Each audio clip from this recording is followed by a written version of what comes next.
and you're watching Ada Derana 24/7. අයිබෝවන් ජාත්‍යන්තර ප්‍රමිතියෙන් ප්‍රවෘත්ති වාර්තා කිරීමේ දේශීය සන්නාමය අද දෙරණ. අද දෙරණ පස්වරු 6:30 ප්‍රධාන ප්‍රවෘත්ති ප්‍රකාශයට මම කලින්දු කරුණාරත්න. ප්‍රථමයෙන් සිරස්තල.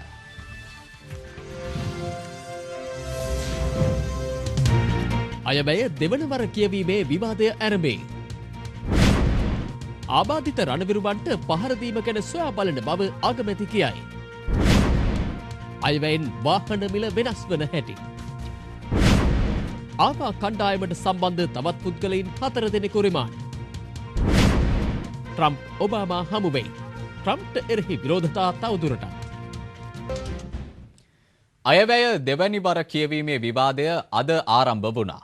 දෙවැනි වර කියවීමේ විවාදය නොවැම්බර් 18 වෙනිදා දක්වා පැවැත්වෙනවා.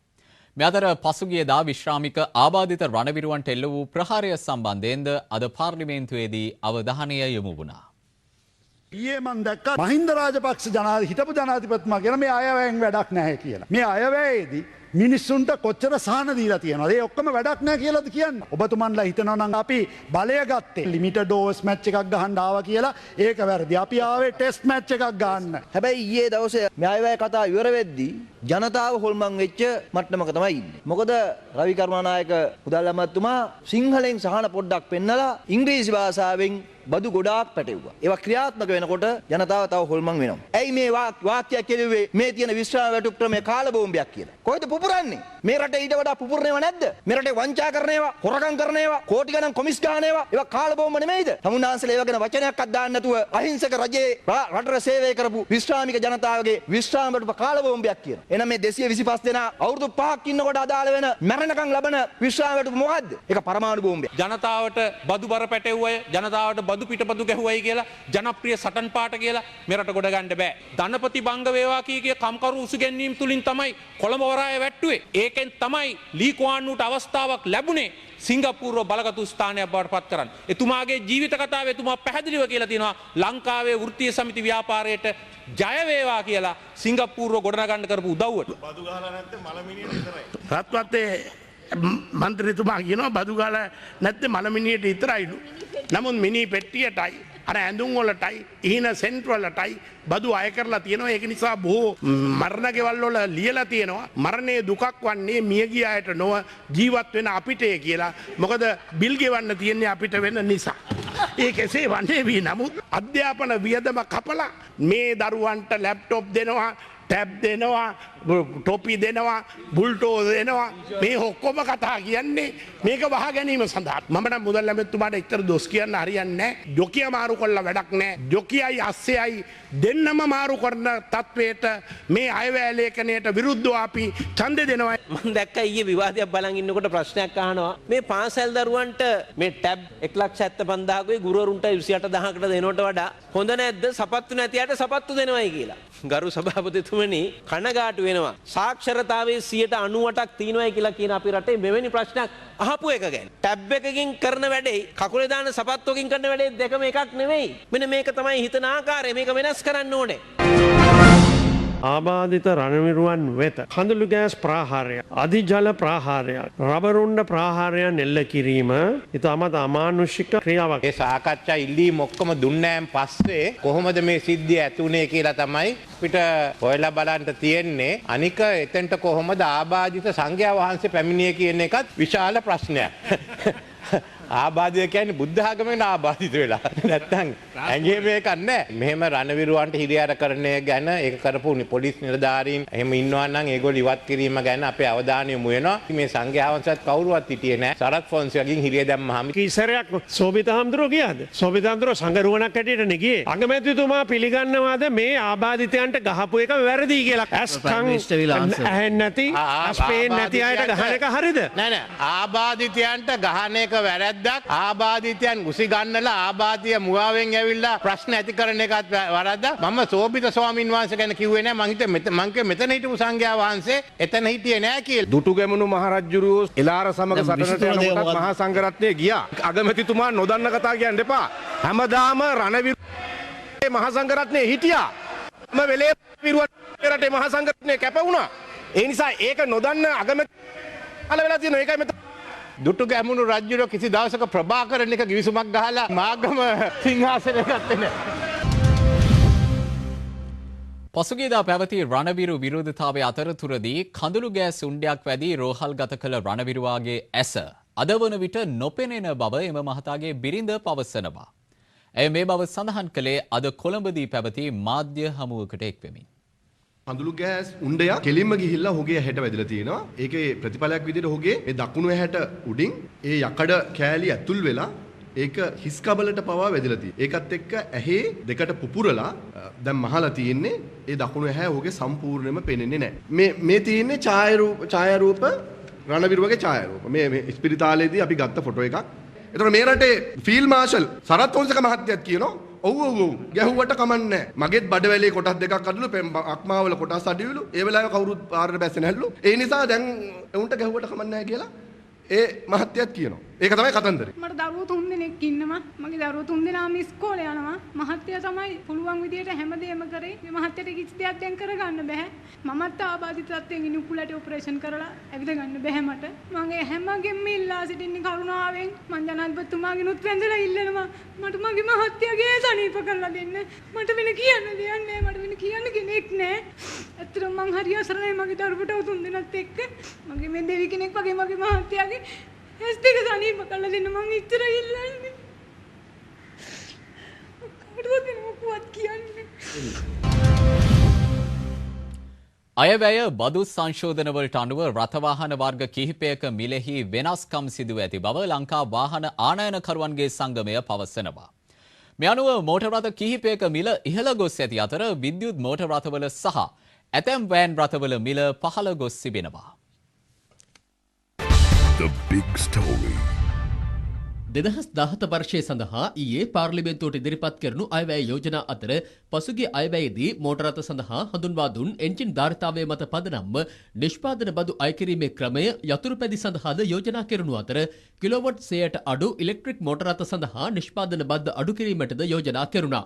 එමෙන්ම නිෂ්පාදන විශේෂ විධිවිධාන බද්ද යටතේ මෝටර් වාහන මත නිෂ්පාදන බදු සංශෝධනය කිරීමත් සුඛෝපභෝගී හා අර්ධ සුඛෝපභෝගී මෝටර් වාහන බද්ද සංශෝධනය කිරීමත් මෙවර අයවැය යෝජනා තුළ ඇතුළත්. ඒ අනුව මෙවර අයවැය තුළින් එන්ජින් ධාරිතාව 1000 දක්වා වන පෙට්‍රල් මෝටර් රථ සඳහා රුපියල් 1500ක් පැවති ඒකක බද්ද රුපියල් 250කින් ඉහළ නැංවීම හේතුවෙන් එම කාණ්ඩයේ මෝටර් රථයක මිල රුපියල් ලක්ෂ 2කින් පමණ ඉහළ යනු ඇති බව ශ්‍රී ලංකා මෝටර් රථ ආනයනකරුවන්ගේ සංගමය පවසනවා. කෙසේ වෙතත් එන්ජින් ධාරිතාවය 1000 සහ 1800 අතර කාණ්ඩයේ ඒකක මිලෙහි වෙනසක් නොවන අතර එන්ජින් ධාරිතාවය 1800 සහ 2000 දක්වා වන මෝටර් රථවල ඒකක මිල රුපියල් 500කින් වැඩිවීම තුළ එම වාහනයක මිල රුපියල් ලක්ෂ 9කින් පමණ ඉහළ යනු ඇති. මෙලෙස බදු සංශෝධන හේතුවෙන් තිරෝධ රථ සඳහා පනවා තිබූ ඒකක බද්ද රුපියල් 1600 සිට රුපියල් 1850 දක්වා වැඩිවීම හේතුවෙන් තිරෝධ රථයක් රුපියල් 50000කින් පමණ ඉහළ යනු ඇති බව ලංකා වාහන ආනයනකරුවන්ගේ සංගමය පවසනවා. එන්ජින් ධාරිතාවය 1800 සිට 2000 දක්වා වන මෝටර රථයක ඒකක මිල වැඩිවීම තුළ BMW S5 වර්ගයේ රථයක මිල රුපියල් ලක්ෂ 9කින් පමණද Nissan X-Trail වර්ගයේ සහ Mitsubishi Outlander වර්ගයේ රථයක මිල රුපියල් 9,95,000කින් පමණද ඉහළ යනු ඇති. මේ අතර විද්‍යුත් මෝටර රථ සඳහා පැවති තීරු බද්ද 11.5කින් පහත හෙලීම හේතුවෙන් එම මෝටර රථයක මිල රුපියල් ලක්ෂ 5කින් පමණ පහළ යනු ඇති. මේ අතර කැබ් රථ සඳහා 125ක් පැවති තීරු බද්ද 85ක් දක්වා අඩු කර තිබෙනවා. ක්‍රූ කැබ්ස් ඩියුටිය 125 ඩියුටිය 85 දක්වා අඩු වෙලා තියෙනවා. කලින් ඩියුටිය ලක්ෂ 70ක් පමණ ඒක ලක්ෂ 35ක් 40ක් දක්වා ප්‍රමාණයකට අඩු වෙනවා. ඒ වාහනයක මිල කලින් අපිට ගෙන්න ගන්න බැරි තත්ත්වයක් තිබ්බේ ලක්ෂ 90ක් විතර වුණා ගෙනාවන. දැන් ලක්ෂ 60කට 65කට ඉවර ගන්න පුළුවන් වෙයි ක්‍රූ කැබ් එක. නමුත් ඩබල් කැබ් වල මම ඩියුටියක් දාලා තියෙනවා ලක්ෂ 50ක. නමුත් අපි පෙර ඒ වගේම ඩියුටියක් ගෙවුවේ. ඒ නිසා ඩබල් කැබ් රථ සඳහා ඩියුටියේ වෙනසක් වෙන්නේ නැහැ. මේ අතර හයිඑස් වර්ගයේ ද්විත්වකාර්ය ඩීසල් වෑන් රථවල මිලකඩන්ද නව සංශෝධනයන්ට අනුව වෙනස්කම් සිදුවනවා. ද්විත්වකාර්ය රථ කලින් බද්ද තිබුණේ 150යි. ඒ බද්ද මත වාහන ආනයනය වුණේ නැහැ. කලින් තිබුණු බද්ද 85යි. ඒ දක්වා අඩු කරලා තියෙනවා. ඒකත් එක්කම අවම එකක බද්දක් දාලා තියෙන ලක්ෂ 45යි. කියන්නේ වෑන් එකක් ලක්ෂ 45 හෝ 185යි වටිනාකම් මත එන බද්දෙන් වැඩියක් ගෙවන්න ඕනේ. 13යි 25 වෑන් රථ වල බද්ද 185 වෙනසකට භාජනය කළා නේ. හැබැයි එකක බද්දක් පනවලා තියෙනවා. 2017 අයවැය යහපාලන ආණ්ඩුවේ අවසාන අයවැය වනු ඇති බව ඒකාබද්ධ විපක්ෂය පවසනවා. අද පස්වරුවේ පාර්ලිමේන්තු සංකීර්ණයේ පැවති මාධ්‍ය හමුවකට එක් වෙමින් පාර්ලිමේන්තු මන්ත්‍රී දිනේෂ් ගුණවර්ධන මහතා මේ බව සඳහන් කළා. අපේ රට මෙතෙක් ලොකු කුඩා හැම දෙනාට පොදුවේ භුක්ති විඳින්න හැකි වුණු නිදහස් අධ්‍යාපනයට දරුණුමත් පහරක් මේ අයවැය ලේඛනය එල්ල කිරීම ඉතාම භයානකයි. ඒ වගේම අග්‍රාමාත්‍යතුමාටත් ජනාධිපතිතුමාටත් ගේ වැශීෂවලට සුවිශේෂ වැඩ කිරීම. අයවැය ලේඛනයේ සුවිශේෂ වැඩ කිරීම කර තිබෙනවා. සංඛ්‍යා ලේඛන ඇස්තමේන්තු අරන් බලනකොට අපි විශ්වාස කරනවා මේක තමයි ආණ්ඩුවේ අවසාන අයවැය ලේඛනයේ බවට පත් වෙනවා. මේ මහින්ද රාජපක්ෂ රජයේ රට උස්සගන්න බැරුව තියෙන්නේ හම්බන්තොට වරාය බිලියන 175යි. මත්තල ගුවන් තොටුපොළ බිලියන 27යි. අකුරේගොඩ ආරක්ෂක සංකීර්ණය ඉදි කරන්න බිලියන 19යි. නෙළුම් කුළුණ බිලියන 10යි. හම්බන්තොට සම්මන්ත්‍රණ ශාලාව බිලියන 3යි. මිහින් ලංකා ගුවන් සමාගම බිලියන 14යි. සූරියවැව තාක්ෂණික උද්‍යානයේ බිලියන 0.5යි. මේ සියල්ලගේ එකතුව බිලියන 248යි. 2015 දී රුපියල බාල්දු වීම නිසා ජාතිය ණයබර වැඩි වෙලා තියෙනවා බිලියන 285කින්. ඒක නිසා මේ රටට පෙන්නන බොරු හා වැරදි චිත්‍ර තුලින් රට වැටිලා තියෙන අගාධයෙන් ගොඩ ගන්න අමාරුයි. කන්දශීලතුමා කිව්වා සමන්ගේ විවාදෙදි මේ රැකියාව උත්පාදනය කරන ක්‍රමයක් තමයි අපි ඉදිරියට කරන්න ගණක් කරගෙන යන්නේ කියලා. නෑ ඉතින් එතුමන්ලා ඔප්පු කරලා තියෙනවනේ. චීන තානාපතිතුමා කියනවා මහින්ද රාජපක්ෂ ජනාධිපතිතුමා ආරම්භ කරපු පෝට් සිටි ව්‍යාපෘතිය නැවැත්වීමෙන් දවසකට අලාභය ඇමරිකානු ඩොලර් මිලියන 1යි. රක්ෂා කරමින් සිටි අය 5000ක රස්සාව නැති වුණා. රජිත් ප්‍රේමදාස විතරයි රස්සා දෙකක් දීලා. මේ මොකක්ද? අම්කම් කරලා එකක් සිගරට්. 2017 අයවැයට විරුද්ධව පාර්ලිමේන්තුවේදී ඡන්දය ප්‍රකාශ කරන බව ජනතා විමුක්ති පෙරමුණ පවසනවා. අද එම පක්ෂ මූලස්ථානයේ පැවති මාධ්‍ය හමුවකදී එහි ප්‍රචාරක ලේකම් විජිත හේරත් මහතා මේ බව සඳහන් කළා.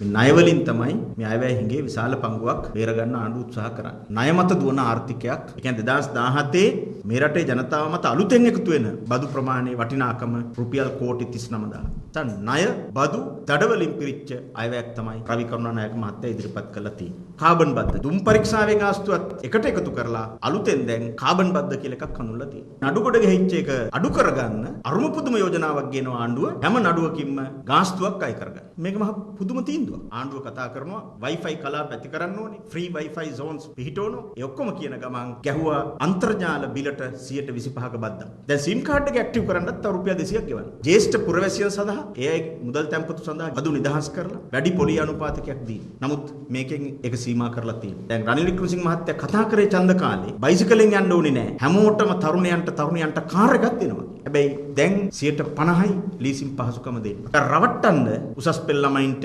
iPad එකක් දෙනවා. එහෙම කියලා ටොපියක් සූප්පු කරන්න දෙනවා. ගිය අවුරුද්දේ කිව්වා විශ්වවිද්‍යාල ශිෂ්‍යයන්ට හැමෝටම ලැප්ටොප් දෙනවා. ඒවවත් තාම ක්‍රියාත්මක නැහැ. ඇත්තටම ගත්තොත් රුපියල් 2යි රුපියල් 5යි කියලා අඩු කරපු පරිප්පු සීනි අඩු කරලා තියෙනවා. ඔක්කොම ගත්තත් රුපියල් 67යි එකතු. මේ රුපියල් 67 එක ටෙලිෆෝන් කෝල් එකෙන් ආණ්ඩුව ආපහු බදු විදියට ගන්න. ඇත්තටම කරලා තියෙන්නේ ටොපියක් කවලා අනිත් පැත්තෙන් පොකට් එකට විදලා තියෙනවා. මේක තමයි IMF එකට වත්මන් ආණ්ඩුව දීපු පොරොන්දු. ඒ පොරොන්දුවට අනුව තමයි අයවැය ඉදිරිපත් වෙලා තියෙන්නේ. එවැනි අයවැයකට ජනතා විමුක්ති පෙරමුණ කිසිසේත්ම සහාය දෙන්නේ නැහැ. අපි අනිවාර්යයෙන්ම මේ අයවැයට විරුද්ධව පාර්ලිමේන්තුවේ අපේ ඡන්ද ප්‍රකාශයට පත් කරනවා. අයවැයට විරුද්ධව ඡන්දය ප්‍රකාශ කරන බව හිටපු ජනාධිපති මහින්ද රාජපක්ෂ මහතා පවසනවා.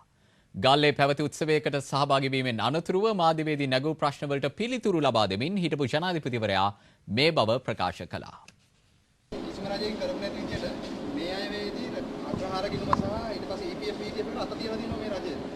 EPF එකට අත දිව්වේ නැහැ කවුරුවත්. මේ පළවෙනි වතාවට මේ රජය ඒකටත් අත තියන්න තමයි ඔයා දන්නේ. ඒකත් ඉවරයි. ඒකත් කම්පැනි කාර්යොන්ට බොන්ඩ්ස් ගන්න අවශ්‍ය වුණාම මේක දාලා දෙයි. අඩු පොලියට අරගෙන එයාලට දීලා එයාලා වැඩි පොලියට ආපහු ආණ්ඩුවට දෙනවා. ඒ ගාටනේ ඡන්දෙ තියෙන්නේ අපේ ඒ කාබද්ද විපක්ෂ විරුද්ධව දෙනවා. මොකද මේක ජනතාවට තියෙන්නේ. ජනතාවට රුපියල් 8ද 82ද තමයි අඩු කරලා තියෙන්නේ. අයියේ මේ වැසි රාජපක්ෂ මහත්තයා කිව්වා ඔබතුමාට ආරාධනා කරනවා කියලා අලුත් පක්ෂයට මේ නායකත්වය ගන්න එන්න කියලා. ඔතාම නෑ ආරාධනාව. ආරාධනාව කොහොමද කරන්නේ? නායකත්වය මාරගන්නද ආරාධනාව? මෙවර අයවැය යෝජනාවලිය සම්බන්ධයෙන් අද පැවති මාධ්‍ය හමුවලදී මෙලෙස අදහස් පළ වුණා.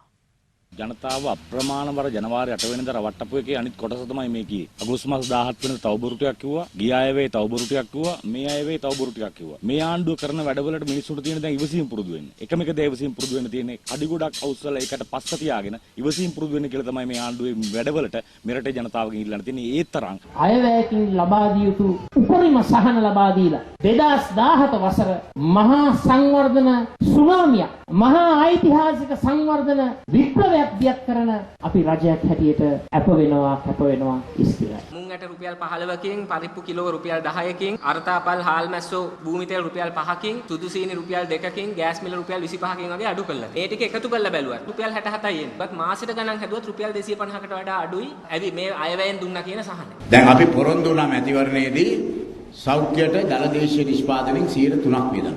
මේ සැරේ වෙන් කරව මුදලත් එක්ක දලදේශීය නිෂ්පාදනයෙන් සෞඛ්‍යයට හිමි වෙනවා 3.1.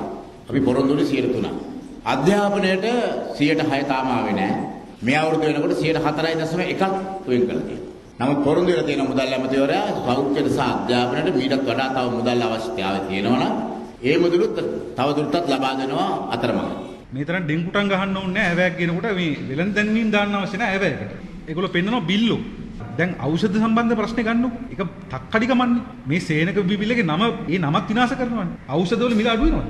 ඖෂධෙන් ඖෂධය අරන් කතා කරන්න පුළුවන්. එක ඖෂධයක මිල අඩු වෙන්නේ නැහැ. පට්ටපල් බොරුවක්. අපේ රටේ ලක්ෂ 45කට ආසන්න වන රජයේ පාසල්ද පෞද්ගලික පාසල්ද ඇතුළු මේ සියලුම ශිෂ්‍ය ශිෂ්‍යාවන් වෙනුවෙන් අපිට අධ්‍යාපනයේ විප්ලවීය වෙනසක් කරන්න අවශ්‍ය ශක්තිය ලැබිලා තියෙනවා. මීට වැඩිය අපිට මං හිතන්නේ බලාපොරොත්තු වෙන දෙයක් නැහැ අධ්‍යාපනයේට.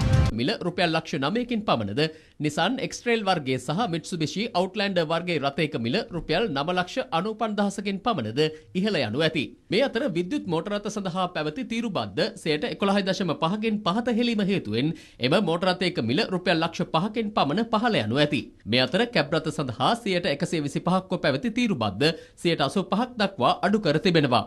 ක්‍රූ කැබ්ස් ඩියුටිය 125 හැඩීටිය 85 දක්වා අඩු වෙලා තියෙනවා. කලින් ඩියුටිය ලක්ෂ 70ක් පමණ ඒක ලක්ෂ 35ක් 40ක් දක්වා ප්‍රමාණයකට අඩු වෙනවා. ඒ වාහනයක මිල කලින් අපිට ගෙන්න ගන්න බැරි තත්ත්වයක් තිබ්බේ ලක්ෂ 90ක් විතර වුණා ගෙනාවන. දැන් ලක්ෂ 60කට 65කට උගන ගන්න පුළුවන් වෙයි ක්‍රූ කැබ් එක. නමුත් ඩබල් කැබ් වල මම ඩියුටියක් දාලා තියෙනවා ලක්ෂ 50ක. නමුත් අපි පෙර ඒ වගේම ඩියුටියක් ගෙවුවේ. ඒ නිසා ඩබල් කැබ් රථ සඳහා ඩියුටියේ වෙනසක් වෙන්නේ නැහැ. මේ අතර හයිඑස් වර්ගයේ ද්විත්වකාර්ය ඩීසල් වෑන් රථවල මිලකඩන්ද නව සංශෝධනයන්ට අනුව වෙනස්කම් සිදුවනවා. ද්විත්වකාර්ය රථ කලින් බද්ද තිබුණේ 150යි. ඒ බද්ද මත වාහන ආනයනය වුණේ නැහැ. කලින් තිබුණු බද්ද 85යි. ඒ දක්වා අඩු කරලා තියෙනවා. ඒකත් එක්කම අවම එකක බද්දක් දාලා තියෙන ලක්ෂ 45යි. කියන්නේ වෑන් එකක් ලක්ෂ 45 හෝ 185යි වටිනාකම් මත එන බද්දෙන් වැඩියක් ගෙවන්න ඕනේ. 13යි 25 වෑන් රථ වල බද්ද 185 වෙනසකට භාජනය කළා නේ. හැබැයි එකක බද්දක් පනවලා තියෙනවා.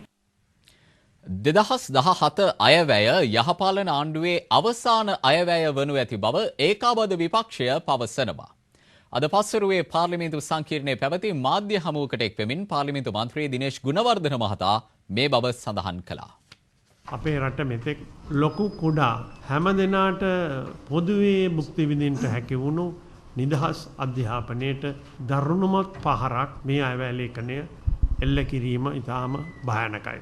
ඒ වගේම අග්‍රාමාත්‍යතුමාටත් ජනාධිපතිතුමාටත් ගේ වෑශීර්ෂවලට සුවිශේෂ වැඩ කිරීම අයවැය ලේඛනයේ සුවිශේෂ වැඩ කිරීම කර තිබෙනවා. සංඛ්‍යා ලේඛන අස්තමේන්තු අරන් බලනකොට අපි විශ්වාස කරනවා මේක තමයි ආණ්ඩුවේ අවසාන අයවැය ලේඛනයේ බවට පත් වෙනවා. මේ මහින්ද රාජපක්ෂ රජයේ රට උස්සගන්න බැරුව තියෙන්නේ හම්බන්තොට වරාය බිලියන 175යි. මත්තල ගුවන් තොටුපොළ බිලියන 27යි. අකුරේගොඩ ආරක්ෂක සංකීර්ණය ඉදි කරන්න බිලියන 19යි. නෙළුම් කුළුණ බිලියන 10යි. හම්බන්තොට සම්මන්ත්‍රණ ශාලාව බිලියන 3යි. මිහින් ලංකා ගුවන් සමාගම බිලියන 14යි. සූරියවැව තාක්ෂණික උද්‍යානයේ බිලියන 0.5යි. මේ සියල්ලගේ එකතුව බිලියන 248යි. 2015 දී රුපියල බාල්දු වීම නිසා ජාතිය ණය බර වැඩි වෙලා තියෙනවා බිලියන 285කින්. ඒක නිසා මේ රටට පෙන්නන බොරු හා වැරදි චිත්‍ර තුලින් රට වැටිලා තියෙන අගාධයෙන් ගොඩ ගන්න අමාරුයි. දැන් මහලා තියෙන්නේ ඒ දකුණු ඇහැ ඔහුගේ සම්පූර්ණයෙන්ම පේන්නේ නැහැ. මේ තියෙන්නේ ඡායාරූප රණවිරුවගේ ඡායාරූප. මේ ස්පිරිතාලේදී අපි ගත්ත ෆොටෝ එකක්. එතකොට මේ රටේ ෆීල්ඩ් මාෂල් සරත් පොන්සේක මහත්තයත් කියනවා ඔව් ගැහුවට කමන්නේ මගෙත් බඩවැලේ කොටස් දෙකක් අඩලු අක්මාවල කොටස් අඩිවිලු ඒ වෙලාවේ කවුරුත් පාරට බැස්සේ නැල්ලු ඒ නිසා දැන් උන්ට ගැහුවට කමන්නේ නැහැ කියලා ඒ මහත්තයත් කියනවා ඒක තමයි කතන්දරේ මට දරුවෝ 3 දෙනෙක් ඉන්නවා මගේ දරුවෝ 3 දෙනාම ඉස්කෝලේ යනවා මහත්තයා තමයි පුළුවන් විදියට හැමදේම කරේ මේ මහත්තයාට කිසි දෙයක් දැන් කරගන්න බෑ මමත් ආබාධිත තත්ත්වයෙන් ඉන්න උකුලට ඔපරේෂන් කරලා ඇවිද ගන්න බෑ මට මම හැමගෙම ඉල්ලා සිටින්නේ කරුණාවෙන් මං ජනාධිපතිතුමාගෙනුත් වැඳලා ඉල්ලනවා මට මගේ මහත්තයාගේ සනීප කරලා දෙන්න මට වෙන කියන්න දෙයක් නෑ මට වෙන කියන්න කෙනෙක් නෑ ඇත්තටම මං හරි අසරණයි මගේ දරුවට 3 දෙනාත් එක්ක මගේ මේ දෙවි කෙනෙක් වගේ මගේ මහත්තයාගේ ඇස් දෙක සනීප කරලා දෙන්න මං ඉච්චර ඉල්ලන්නේ කවුරුද මොකවත් කියන්නේ අයවැය බදු සංශෝධනවලට අනුව රථවාහන වර්ග කිහිපයක මිලෙහි වෙනස්කම් සිදුව ඇති බව ලංකා වාහන ආනයනකරුවන්ගේ සංගමය පවසනවා. මේ අනුව මෝටර් රථ කිහිපයක මිල ඉහළ ගොස් ඇති අතර විද්‍යුත් මෝටර් රථවල සහ ඇතැම් වෑන් රථවල මිල පහළ ගොස් තිබෙනවා. The big story. 2017 වර්ෂය සඳහා ඊයේ පාර්ලිමේන්තුවට ඉදිරිපත් කරනු අයවැය යෝජනා අතර පසුගිය අයවැයේදී මෝටර රථ සඳහා හඳුන්වා දුන් එන්ජින් ධාරිතාවය මත පදනම්ව නිෂ්පාදන බදු අය කිරීමේ ක්‍රමය යතුරු පැදි සඳහාද යෝජනා කෙරෙනු අතර කිලෝවොට් 100ට අඩු ඉලෙක්ට්‍රික් මෝටර රථ සඳහා නිෂ්පාදන බද්ද අඩු කිරීමටද යෝජනා කෙරුණා.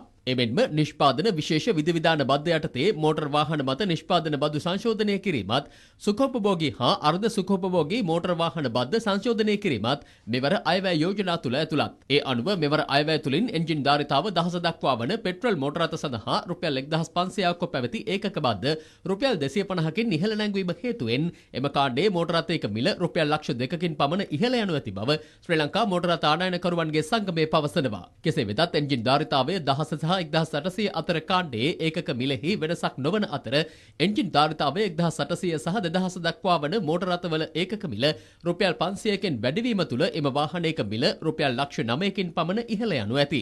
මෙලෙස බදු සංශෝධන හේතුවෙන් තිරෝධ රථ සඳහා පනවා තිබූ ඒකක බද්ද රුපියල් 1600 සිට රුපියල් 1850 දක්වා වැඩිවීම හේතුවෙන් තිරෝධ රථයක් රුපියල් 50000කින් පමණ ඉහළ යනු ඇති බව ලංකා වාහන ආනයනකරුවන්ගේ සංගමය පවසනවා. එන්ජින් ධාරිතාවය 1800 සිට 2000 දක්වා වන මෝටර රථයක ඒකක මිල වැඩිවීම තුළ BMW S5 වර්ගයේ රථයක Adaderna and you watching Adaderna 24/7. අයිබෝවන් ජාත්‍යන්තර ප්‍රමිතියෙන් ප්‍රවෘත්ති වාර්තා කිරීමේ දේශීය සන්නාමය අදදෙරණ. අදදෙරණ පස්වරු 6:30 ප්‍රධාන ප්‍රවෘත්ති ප්‍රකාශයට මම කලින්දු කරුණාරත්න. ප්‍රථමයෙන් සිරස්තල.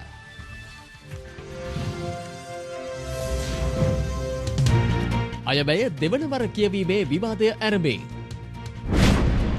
ආබාධිත රණවිරුවන්ට පහර දීම ගැන සොයා බලන බව අගමැති කියයි. අයවැයෙන් වාහන මිල වෙනස් වන හැටි.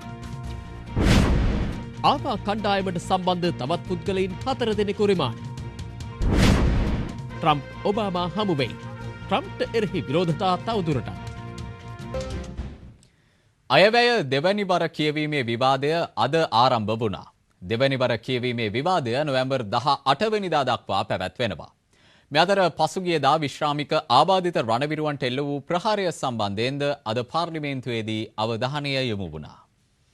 ඊයේ මම දැක්කා මහින්ද රාජපක්ෂ හිටපු ජනාධිපතිතුමා කියන මේ අයවැයෙන් වැඩක් නැහැ කියලා. මේ අයවැයේදී මිනිස්සුන්ට කොච්චර සහන දීලා තියෙනවද? ඒ ඔක්කොම වැඩක් නැහැ කියලාද කියන්නේ? ඔබතුමන්ලා හිතනවා නම් අපි බලය ගත්තේ ලිමිටඩ් ඕවර්ස් මැච් එකක් ගහන්න ආවා කියලා. ඒක වැරදි. අපි ආවේ ටෙස්ට් මැච් එකක් ගන්න. හැබැයි ඊයේ දවසේ මේ අයවැය කතා ඉවර වෙද්දී ජනතාව හොල්මන් වෙච්ච මට්ටමක තමයි ඉන්නේ. මොකද රවි කර්මානායක මුදල් අමාත්‍යතුමා සිංහලෙන් සහන පොඩ්ඩක් පෙන්නලා ඉංග්‍රීසි භාෂාවෙන් බදු ගොඩාක් පැටවුවා. ඒවා ක්‍රියාත්මක වෙනකොට ජනතාව තව හොල්මන් වෙනවා. ඇයි මේ වාක්‍යයක් කියලුවේ මේ තියෙන විශ්‍රාම වැටුප් ක්‍රමය කාල බෝම්බයක් කියලා? කොහෙද පුපුරන්නේ? මේ රටේ ඊට වඩා පුපුරනේව නැද්ද? මේ රටේ වංචා කරනේවා, හොරකම් කරනේවා, කෝටි ගණන් කොමිස් ගන්නේවා. ඒවා කාල බෝම්බ නෙමෙයිද? තමුන්නාන්සලා ඒවා ගැන වචනයක්වත් දාන්න නැතුව අහිංසක රජයේ රටට සේවය කරපු විශ්‍රාමික ජනතාවගේ විශ්‍රාම වැටුප කාල බෝම්බයක් කියලා. එහෙනම් මේ 225 දෙනා අවුරුදු 5ක් ඉන්නකොට අදාළ වෙන මරණකම් ලබන විශ්‍රාම වැටුප මොකද්ද? ඒක පරමාණු බෝම්බයක්. ජනතාවට බදු බර පැටවුවය, ජනතාවට බදු පිටපදු ගැහුවයි කියලා, ජනප්‍රිය සටන් පාට කියලා මේ රට ගොඩ ගන්න බෑ. ධනපති බංග වේවා කී කම්කරු උසුගැන්වීම් තුලින් තමයි කොළඹ වරාය වැට්ටුවේ. ඒක ඒකෙන් තමයි ලී කුවාන් වූට අවස්ථාවක් ලැබුණේ සිංගප්පූරුව බලගතු ස්ථානයක් බවට පත් කරන්න. එතුමාගේ ජීවිත කතාවේ එතුමා පැහැදිලිව කියලා තියෙනවා ලංකාවේ වෘත්තීය සමිති ව්‍යාපාරයට ජය වේවා කියලා සිංගප්පූරුව ගොඩනගන්න කරපු උදව්වට. බදු ගහලා නැත්නම් මලමිනියට විතරයි. රත්වත්තේ මන්ත්‍රීතුමා කියනවා බදු ගහලා නැත්නම් මලමිනියට විතරයිලු. නමුත් මිනි පෙට්ටියටයි අර ඇඳුම් වලටයි ඉහින සෙන්ට් වලටයි බදු අය කරලා තියෙනවා. ඒක නිසා බොහෝ මරණ ගෙවල් වල ලියලා තියෙනවා මරණයේ දුකක් වන්නේ මියගිය අයට නොව ජීවත් වෙන අපිටේ කියලා. මොකද බිල් ගෙවන්න තියෙන්නේ අපිට වෙන. රැකියාව උත්පාදනය කරන ක්‍රමයක් තමයි අපි ඉදිරියට කරන්න ගණන් කරගෙන යන්නේ කියලා. නෑ ඉතින් එතුමන්ලා ඔප්පු කරලා තියෙනවනේ.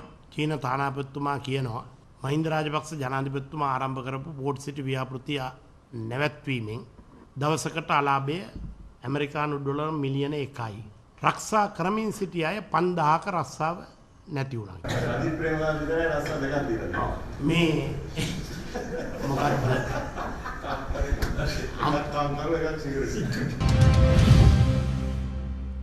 2017 අයවැයට විරුද්ධව පාර්ලිමේන්තුවේදී ඡන්දය ප්‍රකාශ කරන බව ජනතා විමුක්ති පෙරමුණ පවසනවා. අද එම පක්ෂ මූලස්ථානයේ පැවති මාධ්‍ය හමුවකදී එහි ප්‍රචාරක ලේකම් විජිත හේරත් මහතා මේ බව සඳහන් කළා. ණය වලින් තමයි මේ අයවැය හිඟේ විශාල පංගුවක් බේරගන්න ආණ්ඩුව උත්සාහ කරන්නේ. ණය මත දුවන ආර්ථිකයක්. ඒ කියන්නේ 2017 මේ රටේ ජනතාව මත අලුතෙන් එකතු වෙන බදු ප්‍රමාණයේ වටිනාකම රුපියල් කෝටි 39000. දැන් ණය බදු දඩ වලින් පිරිච්ච අයවැයක් තමයි රවි කරුණානායක මහත්තයා ඉදිරිපත් කළා තියෙන්නේ. කාබන් බද්ද දුම් පරීක්ෂාවේ ගාස්තුවත් එකට එකතු කරලා අලුතෙන් දැන් කාබන් බද්ද කියලා එකක් හඳුන්වලා තියෙනවා. නඩුගොඩ ගෙහිච්ච එක අඩු කරගන්න අරුම පුදුම යෝජනාවක් ගෙනවා ආණ්ඩුව. හැම නඩුවකින්ම ගාස්තුවක් අය කරගන්න. මේක මහ පුදුම තීන්දුවක්. ආණ්ඩුව කතා කරනවා Wi-Fi කලාප ඇති කරන්න ඕනේ ෆ්‍රී Wi-Fi zones පිහිටවනවා. ඒ ඔක්කොම කියන ගමන් ගැහුවා අන්තර්ජාල බිලට 125ක බද්දක්. දැන් SIM කාඩ් එක ඇක්ටිව් කරන්නත් තව රුපියල් 200ක් ගෙවන්න. ජ්‍යෙෂ්ඨ පුරවැසියන් සඳහා ඒ අය මුදල් තැන්පතු සඳහා බදු නිදහස් කරලා වැඩි පොලි අනුපාතකයක් දී. නමුත් මේකෙන් ඒක සීමා කරලා තියෙනවා. දැන් රනිල් වික්‍රමසිංහ මහත්තයා කතා කරේ ඡන්ද කාලේ බයිසිකලෙන් යන්න ඕනේ නැහැ. හැමෝටම තරුණයන්ට කාර් එකක් දෙනවා. හැබැයි දැන් 50%යි ලීසින් පහසුකම දෙනවා. රවට්ටන්න උසස් පෙළ ළමයින්ට iPad එකක් දෙනවා. එහෙම කියලා ටොපියක් සූප්පු කරන්න දෙන්න. ගිය අවුරුද්දේ කිව්වා විශ්වවිද්‍යාල ශිෂ්‍යයන්ට හැමෝටම ලැප්ටොප් දෙනවා. ඒවවත් තාම ක්‍රියාත්මක නැහැ. ඇත්තටම ගත්තොත් රුපියල් 2යි රුපියල් 5යි කියලා අඩු කරපු පරිප්පු සීනි අඩු කරලා තියෙනවා. ඔක්කොම ගත්තත් රුපියල් 67යි එකතු. මේ රුපියල් 67 එක ටෙලිෆෝන් කෝල් එකෙන් ආණ්ඩුව ආපහු බදු විදියට ගන්න. ඇත්තටම කරලා තියෙන්නේ ටොපියක් කවලා අනිත් පැත්තෙන් පොකට් එකට විදලා තියෙනවා. මේක තමයි IMF එකට වත්මන් ආණ්ඩුව දීපු පොරොන්දු. ඒ පොරොන්දුවට අනුව තමයි අයවැය ඉදිරිපත් වෙලා තියෙන්නේ. එවැනි අයවැයකට ජනතා විමුක්ති පෙරමුණ කිසිසේත්ම සහාය දෙන්නේ නැහැ. අපි අනිවාර්යයෙන්ම මේ අයවැයට විරුද්ධව පාර්ලිමේන්තුවේ අපේ ඡන්ද ප්‍රකාශයට පත් කරනවා. අයවැයට විරුද්ධව ඡන්දය ප්‍රකාශ කරන බව හිටපු ජනාධිපති මහින්ද රාජපක්ෂ මහතා පවසනවා. ගාල්ලේ පැවති උත්සවයකට සහභාගී වීමෙන් අනතුරුව මාධ්‍යවේදී නැගූ ප්‍රශ්නවලට පිළිතුරු ලබා දෙමින් හිටපු ජනාධිපතිවරයා මේ බව ප්‍රකාශ කළා.